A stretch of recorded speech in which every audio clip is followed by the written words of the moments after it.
ED में पेश होने से पहले के कविता ने किस तरह से भारतीय जनता पार्टी पर आरोप लगाया था और भारतीय जनता पार्टी ने कैसे पलटवार किया, आपको हम सुनवा देते हैं। सुनिए जरा के कविता को और आरपी सिंह को। बीजेपी के सरकार जिस तरह से तानाशाही कर रही है इस देश के साथ, पक्का वो न्याय आगे आएगा। तो मैं आज भी वही बोलती हूँ, हम ईडी में जाएंगे, वो आप जहां जहां बुलाएंगे वहां जाएंगे, क्योंकि हम मानते हैं कि हमारे साथ सत्य है, न्याय है, धर्म है। तो ये तो धर्म ततो जय, हमारे साथ भगवान है। अगर हम बीजेपी के बी टीम होते तो आज ईडी ऑफिस में नहीं होते ना भाई, हम तो आराम करते होते। वो तो उनके खुद के नेता बोलते हैं भारतीय जनता पार्टी के कि जो भी ज्वाइन हो जाता है बीजेपी में तो उनका कुछ आराम ही आराम है, कोई एजेंसी नहीं देखता है। 600 करोड़ का घोटाला करो, 1 लाख करोड़ का करो, अदानी के जैसा रिकॉर्ड तोड़ घोटाला करो, फिर भी कोई नहीं पूछने वाला है ना। अरुण रामचंद्रन पिल्ले के माध्यम से, जो कि के कविता के पार्टनर कह रहे हैं, अपने आप को खुद कह रहे हैं मैं पार्टनर हूं के कविता का, उसके माध्यम से कैसे पैसे यहां पर आए और कैसे वो पैसे गोवा तक गए, इसकी जरा पूरी जांच होनी है। और अपेक्षा करते हैं कि सिसोदिया साहब उसमें साथ देंगे, उसमें जानकारियां देंगे।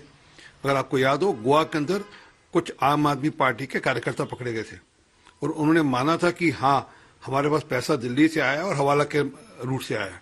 तो ये पूरा जो पैसे का तंत्र घूमा है, उसकी जांच के लिए ईडी ने रिमांड मांगा है और उसको रिमांड मिल गई है।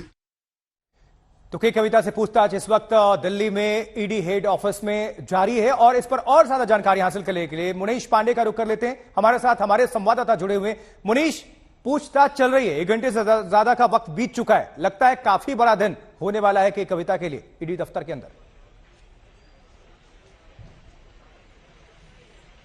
जी बिल्कुल आशुतोष, इतना तो मान कर चलिए कि आज पूरे दिन हो सकता है कि कविता को ईडी के दफ्तर में ही रहना पड़े। और आज जो ईडी ने तैयारी की है, मैं उसके बारे में बता दूं। ईडी का मकसद था कि कविता का आमना सामना उस शख्स से कराना जो कि इस मामले में न सिर्फ आरोपी है, बल्कि उसे ईडी ने कुछ दिन पहले गिरफ्तार किया और उससे कई कविता का करीबी बताया जाता है। उस शख्स का नाम है अरुण पिल्लई। दरअसल अरुण पिल्लई ने नवंबर 11, 2022 को ईडी के सामने एक बयान दिया था कि वो के कविता का करीबी है। के कविता के कहने पर उसने इंडो स्पिरिट नाम की एक कंपनी, जो कि आरोपी समीर महेंद्र की कंपनी है, उसमें 35% का स्टेक लिया था। बाद में स्टेक को बढ़ाया गया और ये सब कुछ इसके लिए हुआ था क्योंकि के कविता के कहने पर साउथ ग्रुप ने 100 करोड़ रुपए की रिश्वत विजय नायर और आम आदमी पार्टी को दी थी। तो इन सब को लेकर कुछ गंभीर आरोप के कविता के ऊपर लगे हुए हैं और जब आमना सामना कराया जाएगा तो ईडी की कोशिश रहेगी कि इस मामले में के कविता के ऊपर जो आरोप है उसको लेकर दूध का दूध और पानी का पानी किया जाए। बिल्कुल मुनीश, आप हमारे साथ जुड़े रहें, आपके पास हम फिर से वापस आएंगे।